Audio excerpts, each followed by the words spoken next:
ஓம் சாந்தி 5/5/2026. இனிமையான குழந்தைகளே, சுகம் அமைதியின் வரதானம் ஒரு தந்தையிடமிருந்து மட்டுமே கிடைக்கிறது. எந்த தேகதாரியிடமிருந்தும் கிடைக்காது.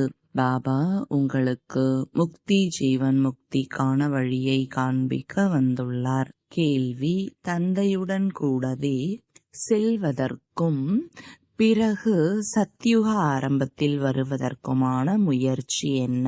பதில்: தந்தையின் கூடவே செல்ல வேண்டும் என்றால் முழுமையாக தூய்மையாக ஆக வேண்டும். சத்யுக ஆரம்பத்தில் வர வேண்டும் என்றால் மற்ற தொடர்புகளில் இருந்து புத்தியின் நினைவை துண்டித்து ஒரு தந்தையின் நினைவில் இருக்க வேண்டும்.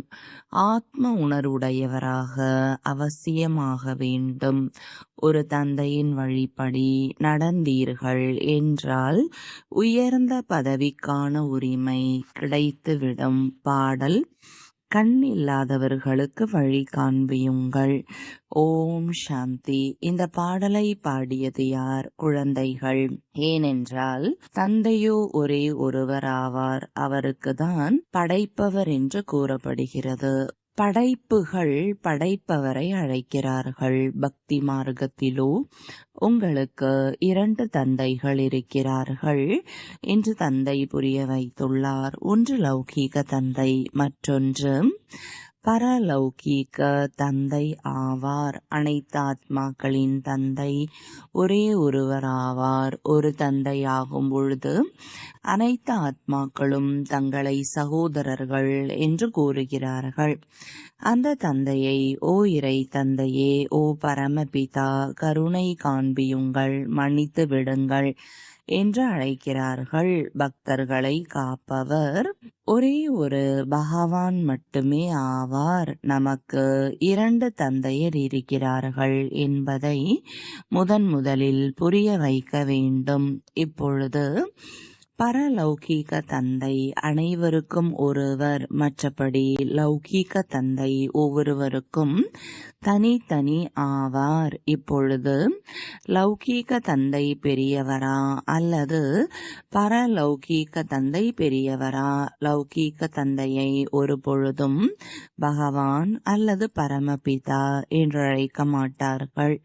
ஆத்மாவின் தந்தை ஒரே ஒரு பரமபிதா, பரமாத்மா ஆவார். ஆத்மாவின் பெயர் ஒரு பொழுதும் மாறுவது இல்லை. ஷரீரத்தின் பெயர் மாறுகிறது. ஆத்மா பல்வேறு ஷரீரங்கள் எடுத்து தனது பாகத்தை நடிக்கிறது, அதாவது மறுபிறவி எடுக்கிறது. கடைசியில் எவ்வளவு பிறவிகள் கிடைக்கிறது என்பதையும் தந்தை புரிய வைக்கிறார். குழந்தைகளே, நீங்கள் உங்கள் பிறவிகள் பற்றி அறியாமல் உள்ளீர்கள். தந்தை பாரதத்தில்தான் வருகிறார். அவரது பெயர் சிவன் என்பதாகும். சிவன் பரமாத்மா ஆவார் என்பதை புரிந்துள்ளீர்கள். சிவ ஜெயந்தி அல்லது சிவராத்திரி கூட கொண்டாடுகிறார்கள். அவர் நிராகாரமானவர் ஆவார். எப்படி? ஆத்மா கூட நிராகாரமானது. நிராகார நிலையிலிருந்து பாகத்தை நடிப்பதற்காக சாகாரத்தில் வருகிறது. இப்பொழுது நிராகார சிவனும் ஷரீரம் இல்லாமல் பாகத்தை நடிக்க முடியாது. மனிதர்கள் இந்த விஷயங்களை சிறிதும் புரிந்து கொள்ளாமல் இருக்கிறார்கள். கண்ணில்லாமல் இருக்கிறார்கள். இந்த ஷரீரத்தினுடைய 2 கண்கள் அனைவருக்கும் உள்ளது. 3வது ஞானக்கண் ஆத்மாவிற்கு இல்லை. அதற்கு திவ்ய திருஷ்டி என்று கூறுகிறார்கள். ஆத்மா தன்னுடைய தந்தையை மறந்துவிட்டுள்ளது. எனவே கண்ணில்லாதவருக்கு வழி கூறுங்கள் என்று அழைக்கிறார்கள். எங்கு செல்வதற்கான வழி? சாந்திதாமம் மற்றும் சுகதாமத்திற்கான வழி. அனைவருக்கும் சத்கதி வழங்கும் வள்ளல் சத்குரு ஒரே ஒருவர் ஆவார். மனிதர்கள் மனிதர்களுக்கு குருவாகி சத்கதி அளிக்க முடியாது. தானும் சத்கதி அடைவது இல்லை, மற்றவர்களுக்கு அளிப்பதும் இல்லை. ஒரு தந்தைதான் அனைவருக்கும் சத்கதி அளிக்கிறார். அந்த தந்தையை தான் நினைவு செய்ய வேண்டும். எந்த ஒரு மனிதனும் சதா காலத்திற்கு முக்தி, ஜீவன் முக்தி, அமைதி மற்றும் சுகத்தை கொடுக்க முடியாது என்று தந்தை புரிய வைக்கிறார். சுகம், அமைதியின் வரதானத்தை தான் ஒரு தந்தை அளிக்க முடியும். மனிதர்கள் மனிதர்களுக்கு கொடுக்க முடியாது. பாரதவாசிகள் சதோ பிரதானமாக இருக்கும் பொழுது சத்யுகத்தினராக ஸ்வர்க்கவாசியாக இருந்தார்கள். ஆத்மா தூய்மையாக இருந்தது. ஆத்மாக்கள் தூய்மையாக சதோ பிரதானமாக இருந்த பொழுது பாரதம் சொர்க்கம் என்று அழைக்கப்பட்டது. உண்மையில் இன்றிலிருந்து 5000 வருடங்களுக்கு முன்னால் பாரதம் சொர்க்கமாக சதோ பிரதானமாக இருந்தது என்பதை நீங்கள் அறிந்துள்ளீர்கள். இந்த லக்ஷ்மி நாராயணருடைய ராஜ்யம் இருந்தது. இப்பொழுது கலியுக கடைசியாகும். இதற்கு நரகம் என்று கூறப்படுகிறது. இதே பாரதம் ஸ்வர்க்கமாக இருக்கும் பொழுது மிகவும் செல்வந்தராக இருந்தது. வைர வைடூரியங்களின் அரண்மனை இருந்தது. தந்தை குழந்தைகளுக்கு நினைவூட்டுகிறார். சத்யுக ஆரம்பத்தில் இந்த லக்ஷ்மி நாராயணருடைய அரசாட்சி இருந்தது. அதற்கு சொர்க்கம், வைகுண்டம் என்று கூறப்படுகிறது. இப்பொழுது சொர்க்கம் இல்லை என்பதை தந்தை புரிய வைக்கிறார். பாபா பாரதத்தில் தான் வருகிறார். நிராகார சிவனுக்கு ஜெயந்தியும் கொண்டாடுகிறார்கள். ஆனால் அவர் என்ன செய்கிறார் என்பது யாருக்குமே தெரியாது. ஆத்மாக்களாகிய நமது தந்தை சிவனாவார். அவருக்கு நாம் ஜெயந்தி கொண்டாடுகிறோம். தந்தையின் சரித்திரத்தையும் அறியாமல் உள்ளார்கள். துக்கத்தில் அனைவரும் நினைவு செய்கிறார்கள் என்று பாடப்படுகிறது. ஓ இறை தந்தையே, கருணை புரியுங்கள் என்று அழைக்கிறார்கள். நாங்கள் மிகவும் துக்கமுடையவர்களாக இருக்கிறோம். ஏனென்றால் இது ராவண ராஜ்யம். வருடா வருடம் ராவணனை எரிக்கிறார்கள் அல்லவா? ஆனால் 10 தலைகள் உடைய ராவணன் என்பது என்ன பொருள் என்று யாருக்குமே தெரியாது. நாம் ஏன் அவனை எரிக்கிறோம்? அவனது கொடும்பாவியை செய்து எரிக்கும் வகையில் அவன் எப்பேற்பட்ட எதிரி ஆவான் என்று பாரதவாசிகள் முற்றிலும் அறியாமல் இருக்கிறார்கள். ஏனென்றால் ஞானத்தின் 3வது கண் இல்லை. அதனால்தான் ராமராஜ்யத்தை வேண்டுகிறார்கள். 5 விகாரங்கள் பெண்களிடமும் 5 விகாரங்கள் ஆண்களிடமும் உள்ளது. எனவே இதற்கு ராவண சம்பிரதாயம் என்று கூறப்படுகிறது. இந்த ராவணன் என்ற 5 விகாரங்கள் தான் பெரியதிலும் பெரிய எதிரிகள் ஆகும். இதற்கு கொடும்பாவி செய்து எரிக்கிறார்கள். ராவணன் யார், எதற்காக எரிக்கிறோம் என்பது பாரதவாசிகளுக்கு தெரியாது. ராவண ராஜ்யம் 5 விகாரங்கள் எப்போதிலிருந்து ஆரம்பமாகியது என்பது கூட யாருக்குமே தெரியாது. ராமராஜ்யம் என்பது சத்யுகம், திரேதா. ராவண ராஜ்யம் என்பது துவாபர கலியுகம் என்பதை தந்தை புரிய வைக்கிறார். சத்யுகத்தில் இந்த லக்ஷ்மி நாராயணருடைய ராஜ்யம் இருந்தது. இவர்களுக்கு இந்த ராஜ்யம் எங்கிருந்து எப்படி கிடைத்தது என்பது யாருக்கும் தெரியாது. இவை புரிந்து கொள்ள வேண்டிய விஷயங்கள் ஆகும். இதில் கவனம் கொடுக்க வேண்டியிருக்கிறது. மிகவுமே அன்பிற்குரிய தந்தை ஆவார். அதனால்தான் அவரை பக்தி மார்க்கத்தில் கூட அழைக்கிறார்கள். பாரதத்தில் இவர்களுடைய ராஜ்யம் இருக்கும் பொழுது துக்கத்தின் பெயர் இருக்கவில்லை. இப்பொழுது துக்கதாமமாகும். எவ்வளவு அநேக தர்மங்கள் உள்ளன. சத்யுகத்தில் ஒரு தர்மம் இருந்தது. இத்தனை ஆத்மாக்கள் அனைவரும் எங்கே சென்று விடுவார்கள் என்பது யாருக்கும் தெரியாது. ஏனென்றால் கண் இல்லாதவர்களாக இருக்கிறார்கள். சாஸ்திரங்களினால் ஞானத்தின் மூன்றாவது கண் யாருக்குமே கிடைப்பதில்லை. ஞான கண்ணை ஞான கடலான பரமபிதா பரமாத்மா தான் அளிக்கிறார். ஆத்மாவிற்கு மூன்றாவது கண் கிடைக்கிறது. நான் எவ்வளவு பிறவிகள் எடுத்துள்ளேன் என்பதை ஆத்மா மறந்துவிட்டுள்ளது. சத்தியுகத்தில் இருந்த தேவி தேவதைகளின் ராஜ்யம் எங்கு போய்விட்டது? மனிதர்கள் 84 பிறவிகள் எடுக்கிறார்கள் என்றும் பாடுகிறார்கள். 84 சக்கரம் என்று கூறுகிறார்கள். ஆனால் எந்த ஆத்மா 84 பிறவிகள் எடுக்கிறார்? யார் முதலில் பாரதத்தில் வருகிறார்களோ அவர்கள் தேவி தேவதைகளாக இருந்தார்கள். பிறகு 84 பிறவிகள் அனுபவித்து கடைசியில் தூய்மையற்றவர்களாக ஆகிவிடுகிறார்கள். ஹே பதித்த பாவனரை என்றும் பாடுகிறார்கள். எனவே நாம் தூய்மையற்றவர்கள் என்பதை நிரூபித்துக் கொள்கிறார்கள். எனவே ஹே பதித்த பாவனரே, எங்களை தூய்மையாக ஆக்க வாருங்கள் என்று அழைக்கிறார்கள். யார் அவர்களே தூய்மையற்றவர்களாக இருக்கிறார்களோ அவர்கள் பிறகு மற்றவர்களை எப்படி தூய்மையாக ஆக்குவார்கள்? அரை கல்பமாக பக்தி மார்க்கத்தில் ராவண ராஜ்யம் 5 விகாரங்கள் இருக்கும் காரணத்தால் இந்த அளவு துக்கத்தை அடைந்துள்ளது என்பதை தந்தை புரிய வைக்கிறார். 84 பிறவிகள் எடுக்கிறார்கள். அதன் கணக்கையும் புரிய வைக்க வேண்டும். முதலில் சத்யுகத்தில் இருப்பவர்கள் சதோ பிரதானமானவர்கள். பிறகு திரேதா யுகத்தில் இருப்பவர்கள் சதோ நிலை.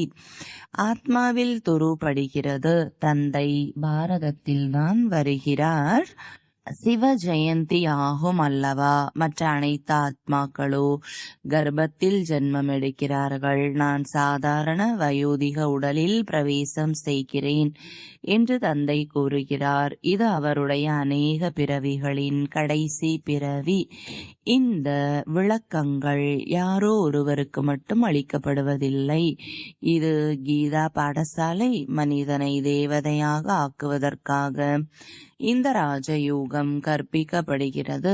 சொர்க்கத்தின் அரசாட்சியை பெறுவதற்காக நீங்கள் இங்கு வந்துள்ளீர்கள்.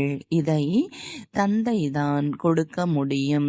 கீதை படிப்பதால் யாரும் ராஜாவாக ஆவது இல்லை. இன்னுமே ஏழையாகிக் கொண்டே போகிறார்கள். தந்தை கீதையின் ஞானத்தை கூறி ராஜாவாக ஆக்குகிறார். மற்றவர்கள் மூலமாக கீதை கேட்பதால் ஏழையாகிவிட்டுள்ளார்கள்.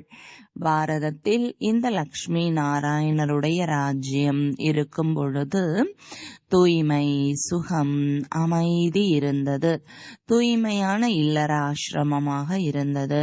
அங்கே இம்சை என்ற பெயரே இருக்கவில்லை. பிறகு துவாபர யுகத்திலிருந்து இம்சை ஆரம்பமாகி உள்ளது. காம வாளை செலுத்தி உங்களுடைய நிலை இவ்வாறாகிவிட்டுள்ளது. சத்தியுகத்தில் 100% செழிப்புடன் இருந்தார்கள். சதோ பிரதானமாக இருந்தார்கள். இந்த ரகசியத்தை பற்றி எந்த ஒரு மனிதரோ சாது சந்நியாசியோ அறியாமல் உள்ளார்கள். ஞானக்கடலாக பதித்த பாவனராக இருக்கும் தந்தை வந்து சதோ பிரதானமாக ஆவதற்கான யுக்தியை கூறுகிறார். ராவணனுடைய வழிப்படி நடப்பதால் மனிதர்களின் நிலை என்னவாக ஆகிவிட்டுள்ளது? ராஜாக்கள் கூட தூய்மையாக வாழ்ந்து போயிருக்கும் ராஜாக்களின் பாதங்களை வணங்குகிறார்கள். மேலும் நீங்கள் அனைத்து குணங்களிலும் நிறைந்தவர்கள், நாங்கள் கீழானவர்கள், பாவிகள் என்கிறார்கள். எங்களுக்குள் எந்த குணமும் இல்லை, நீங்களே இரக்கம் காட்டுங்கள் என்று கூறுகிறார்கள். நீங்கள் வந்து எங்களை ஆலயத்திற்கு தகுதியுடையவராக ஆக்குங்கள். தந்தை வந்து எப்படி மீண்டும் தேவி தேவதா தர்மத்தை உருவாக்குகிறார் என்பது யாருக்குமே புரிய வருவதில்லை. நாமேதான் தேவி தேவதா தர்மத்தினராக இருந்தோம் என்பதை இப்பொழுது நீங்கள் புரிந்துள்ளீர்கள். நாமேதான் சத்திரியர், வைஷ்யர் சூத்ரராக ஆனோம். இத்தனை பிறவிகள் எடுத்தோம். இப்பொழுது 84 பிறவிகள் முடிந்துவிட்டுள்ளது. மீண்டும் உலகின் சக்கரம் சுழல வேண்டியுள்ளது. எனவே மீண்டும் நீங்கள் இங்குதான் தூய்மையாக ஆக வேண்டும். பதீதமானவர்களோ சுகதாமம் சாந்தி தாமத்திற்கு செல்ல முடியாது. சதோ பிரதானமாக இருந்த நீங்கள் தமோ பிரதானமாக ஆகிவிட்டுள்ளீர்கள் என்று தந்தை புரிய வைக்கிறார். தங்க யுகத்திலிருந்து பிறகு இரும்பு யுகத்திற்கு வந்துள்ளீர்கள். பிறகு தங்க யுகத்தினர் ஆக வேண்டும். அப்பொழுதுதான் முக்தி தாமம் சுகதாமத்திற்கு செல்ல முடியும். பாரதம் சுகதாமமாக இருந்தது.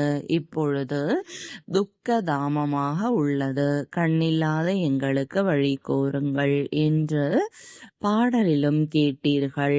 நாங்கள் எப்படி எங்களுடைய சாந்தி தாமத்திற்கு செல்வது? அவர்களோ பரமாத்மா சர்வவியாபி ஆவார். இந்த அவதாரம் பரசுராம அவதாரத்தை எடுக்கிறார் என்கிறார்கள்.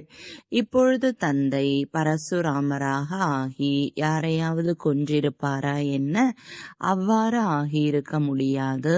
நீங்கள் இந்த சக்கரத்தில் எப்படி 84 பிறவிகள் எடுத்துள்ளீர்கள் என்பதை தந்தை புரிய வைக்கிறார். இப்பொழுது தந்தையாகிய என்னை நினைவு செய்யுங்கள். ஹே ஆத்மாக்களே, ஆத்ம உணர்வுடையவராக ஆகுங்கள்.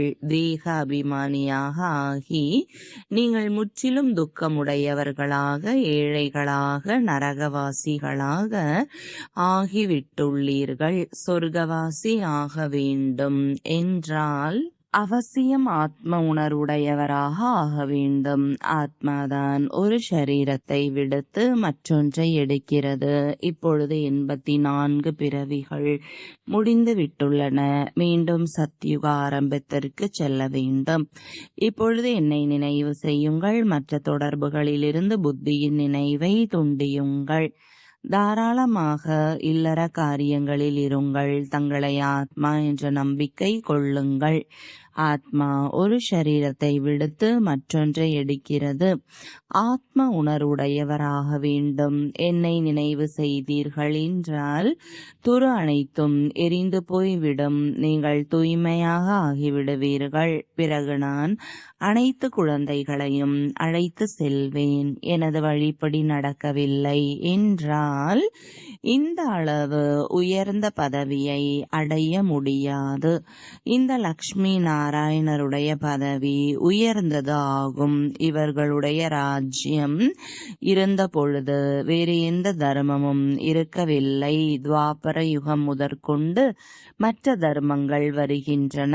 சத்யுகத்தில் மனிதர்களும் குறைவாக இருப்பார்கள். இப்பொழுதோ அதிகமான தர்மங்கள் ஆகிவிட்டிருக்கும் காரணத்தால் எவ்வளவு துக்கமுடையவர்களாக ஆகிவிட்டுள்ளார்கள். அதே தேவதா தர்மத்தினர் இப்பொழுது மீண்டும் தூய்மையற்றவர்களாக ஆகியிருக்கும் காரணத்தால் தங்களை தேவதை என்று கூறுவது இல்லை, ஹிந்து என்று பெயர் வைத்து விட்டுள்ளார்கள். ஹிந்து என்று ஒரு தர்மம் கிடையாது. ராவணன் உங்களை இது போல ஆக்கிவிட்டுள்ளான் என்று தந்தை புரிய வைக்கிறார். நீங்கள் தகுதியுடைய தேவதைகளாக இருந்த பொழுது முழு உலகத்தின் மீதும் ஆட்சி இருந்தது. அனைவருமே சுகமாக இருந்தார்கள். இப்பொழுது துக்கமுடையவர்களாக ஆகிவிட்டுள்ளார்கள். பாரதம் சொர்க்கமாக இருந்தது. அது இப்பொழுது நரகமாக ஆகிவிட்டுள்ளது. பிறகு நரகத்தை நிர்விகாரி என்று கூறப்படுகிறது. இங்கு இருக்கும் மனிதர்களோ முழுமையான விகாரிகள். இவர்களுக்கு தூய்மையற்றவர்கள் என்று கூறப்படுகிறது. பாரதம் சிவாலயமாக இருந்தது. சிவபாபாவினால் உருவாக்கப்பட்டதாக இருந்தது.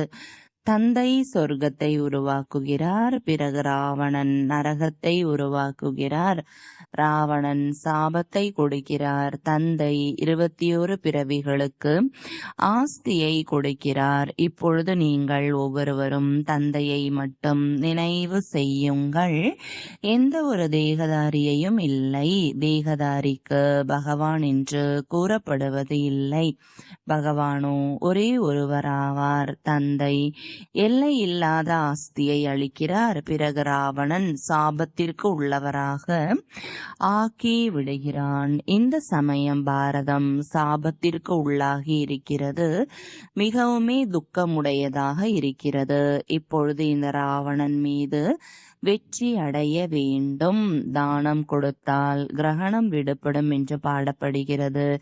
அந்த கிரகணம் பிடிப்பதென்பது பூமியின் நிழல். இப்பொழுது தந்தை கூறுகிறார், உங்கள் மீது 5 விகாரங்கள் என்ற ராவணனுடைய கிரகணம் உள்ளது. இந்த 5 விகாரங்களை தானமாக கொடுத்து விட வேண்டும். நாம் ஒரு பொழுதும் விகாரத்தில் செல்ல மாட்டோம் என்று முதல் தானம் கொடுங்கள். இந்த காமவாழ்தான் மனிதனை தூய்மையற்றவராக ஆக்குகிறது. நல்லது. இனிமையிலும் இனிமையான காணாமல் போய் வெகு காலம் கழித்து கண்டெடுக்கப்பட்ட செல்லமான குழந்தைகளுக்கு தாயும் தந்தையுமாகிய பாப்தாதாவின் அன்பு நினைவுகள் மற்றும் காலை வணக்கங்கள். ஆன்மீக குழந்தைகளுக்கு ஆன்மீக தந்தையின் வணக்கங்கள். ஆன்மீக தந்தைக்கு ஆன்மீக குழந்தைகளின் அன்பு நினைவுகளும் வணக்கங்களும். தாரணைக்கான முக்கிய சாரம். முதலாவது, தந்தை அளிக்கும் ஞானத்தை முழு கவனம் கொடுத்து படிக்க வேண்டும். ஞானத்தின் 3வது கண் மூலமாக தங்களது 84 பிறவிகளை அறிந்து இப்பொழுது இந்த கடைசி பிறவியில் தூய்மையாக ஆக வேண்டும். ராவணனுடைய சாபத்திலிருந்து தப்பித்து இருக்க ஒரு தந்தையின் நினைவில் இருக்க வேண்டும். 5 விகாரங்களை தானமாக கொடுத்து விட வேண்டும். ஒரு தந்தையின் வழிபடி நடக்க வேண்டும். வரதானம். கிரீடம் மற்றும் திலகம் அணிந்து பாப்தாதாவின் உதவியாளராகி தந்தையின் உள்ளம் எனும் ஆசனத்தில் உறைந்தவர் ஆகுக. ஒருவர் அரியணையில் அமரும் பொழுது திலகமும் கிரீடமும் அவர்களின் அடையாளமாகிறது. அவ்வாறே தந்தையின் உள்ளத்தில் இடம் பிடித்தவர்களின் நெற்றியில் எப்பொழுதும் அழியாத ஆத்ம திலகம் தொலைவிலிருந்தே பளிச்சென்று தென்படுகிறது. அவர்களது முகத்திலும் கண்களிலும் அனைத்து ஆத்மாக்களுக்கும் நன்மை நிறைந்த பாவனை தென்படுகிறது. அவர்களது ஒவ்வொரு எண்ணம், சொல், செயல் யாவும் தந்தைக்கு நிகராகிறது. ஸ்லோகன். சரளமான நினைவிற்காக சரளத்தன்மை எனும் குணத்தை கையாளுங்கள். சம்ஸ்காரங்களை சரளமாக வையுங்கள். அவ்யக்த சமிஞ்சை. எப்பொழுதும் ஆடாத அசையாத ஒரே சீரான மனநிலையை அனுபவம் செய்யுங்கள். யாரொருவர் நாடகம் எனும் ஞான சக்தியை நடைமுறை வாழ்வில் கையாளுவாரோ அவர் ஒரு பொழுதும் பதட்டத்தில் வர முடியாது. எப்பொழுதும் ஒரே சீரான ஆடாத அசையாத நிலையை பெறச் செய்யும் சிறப்பான சக்திதான் நாடகம் எனும் ஞானம். இதனை சக்தியாக பயன்படுத்துபவர்கள் ஒரு பொழுதும் தோல்வியடைய முடியாது. இந்த மங்களகரமான நாடகத்தில் ஒவ்வொரு காட்சியிலும் ஏதேனும் ஒரு நன்மை அடங்கியுள்ளது. பொறுமையுடன் பார்வையாளராக இருக்கும் பயிற்சியை மேற்கொண்டால் ஆடாமல் அசையாமல் இருப்பீர்கள். ஓம் சாந்தி.